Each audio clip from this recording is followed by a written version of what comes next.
छत्तीसगढ़ के मंत्रियों के पास भी शार्प शूटर रहते हैं और जो मंत्री व्हाइट कॉलर लेकर घूमते हैं वह अपने साथ ऐसे शूटरों को साथ रखते हैं। दरअसल हम आपको एक सच्ची घटना से रूबरू कराने वाले हैं। लगभग 3 साल पहले बिलासपुर में संजू त्रिपाठी को गोली मारकर हत्या कर दी जाती है। उसके 3 साल बाद ही गोलियों की आवाज बिलासपुर में फिर से गूंजती है और यह पूरी कहानी क्या है आपको आसान भाषा में बताने का प्रयास करेंगे। कुछ दिनों पहले बिलासपुर के मस्तूरी में जनपद उपाध्यक्ष नितेश ठाकुर को 4 नकाबपोश युवक हत्या करने की साजिश रचते हैं, लेकिन उस साजिश में नितेश ठाकुर बच जाते हैं। उनके 2 साथियों को हाथ और पैर में गोली लगती है।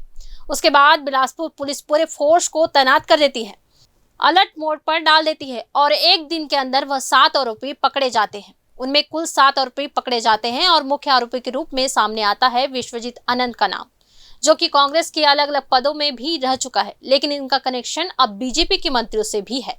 और किस मंत्री से इसका संपर्क है ये भी हम बताते हैं। जो युवक बिलासपुर में दिन दहाड़े गोली चलाता है उसका सीधा कनेक्शन छत्तीसगढ़ के मंत्रियों से है। वो कौन से मंत्री हैं आप खुद देखिए। यह भी नए नए मंत्री बने हैं जिनका नाम है गुरु खुशवंत सिंह साहिब, और गुरु खुशवंत के खास आदमी विश्वजीत अनंत है। और विश्वजीत अनंत ने ही कुछ दिनों पहले बिलासपुर में दिन दहाड़े फायरिंग की थी। भाजपा और कांग्रेस के कार्यकर्ता ध्यान दे, जो वीडियो आप देख रहे हैं उसमें एक अहम बात बताना जरूरी है। विश्वजीत अनंत जो कांग्रेस का कार्यकर्ता बताया जाता है, वास्तव में भाजपा के मंत्री के करीबी है।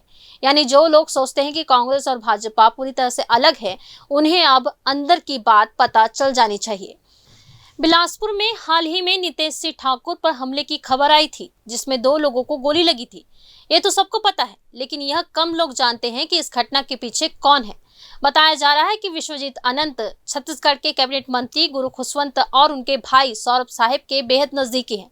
इससे यह सवाल उठता है कि आखिर मंत्री लोग अपने पास ऐसे शूटर क्यों रखते हैं।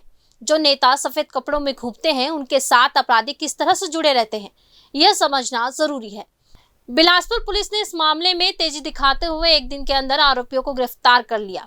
फिलहाल उन 7 आरोपियों से पूछताछ जारी है। अब देखना यह होगा जो नेताजी के करीबी हैं उनके खिलाफ कोई कार्रवाई होती है या वो आजाद घूमते नजर आएंगे।